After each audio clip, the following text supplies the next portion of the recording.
বিশ্বকাপ উপলক্ষে ঢাকায় আসবেন প্রায় 20,000 বিদেশি। দেশে একসাথে এত বিদেশির উপস্থিতি এর আগে আর হয়নি বলে জানিয়েছে পর্যটন কর্পোরেশন। তবে অতিথিরা যেন অপ্রীতিকর পরিস্থিতির শিকার না হয় সেজন্য বিশেষ ব্যবস্থা নিয়েছে সরকার।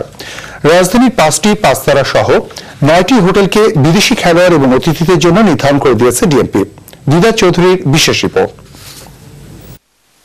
বিশ্ববাসীর কাছে কোনো একটি দেশ নিজেকে তুলে ধরতে চাইলে বিশ্বকাপের মতো আসরই যথেষ্ট।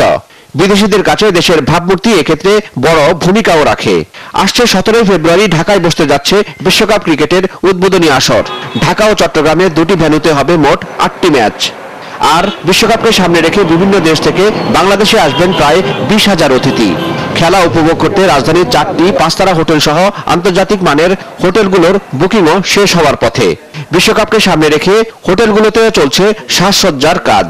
ইন্ডিয়া থেকে, ইংল্যান্ড থেকে এবং ইএসপিএনের বিভিন্ন রিপোর্টাররা আমাদেরকে অলরেডি বুকিং দিয়েছেন। বিশ্বকাপ উপলক্ষে অলরেডি 14-15 তারিখে বেশি গেস্ট আসবে আমাদের এখানে ইন্ডিয়া থেকে। তো প্রায় অ্যাবাউট 45 রুমস আমরা রিজার্ভেশন পেয়েছি এবং আরও আসছে, এখনো আমার সাথে যোগাযোগ হচ্ছে আর কি।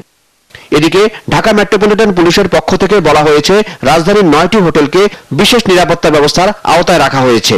এছাড়া বিদেশি অতিথিদের কেনাকাটার জন্য রাজধানীর শপিং সেন্টারগুলোকে বিশেষ নজরদারিতে রাখবে আইন শৃঙ্খলা বাহিনী। আইসিসি কে 9টা সিকিউরিটি ক্লিয়ার্ড হোটেলের তালিকা হস্তান্তর করেছে এবং আইসিসি আমরা বিসিবিকে অনুরোধ করেছি যাতে করে আইসিসি তাদের ইন্টারন্যাশনালি এটাকে পাবলিশ করে যে ঢাকাতে এই 9টা হোটেল সিকিউরিটি ক্লিয়ার।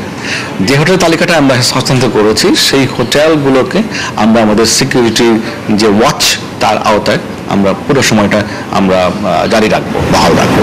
এ সময় ঢাকার বাইরের পর্যটন স্পটগুলোতে বিদেশি অতিথিদের ভ্রমণ নির্ঝঞ্ঝাট করতে স্থানীয় প্রশাসনকে প্রয়োজনীয় ব্যবস্থা নেওয়ার নির্দেশ দিয়েছে সংশ্লিষ্ট মন্ত্রণালয়গুলো। দিদার চৌধুরী, এনটিভি নিউজ, ঢাকা।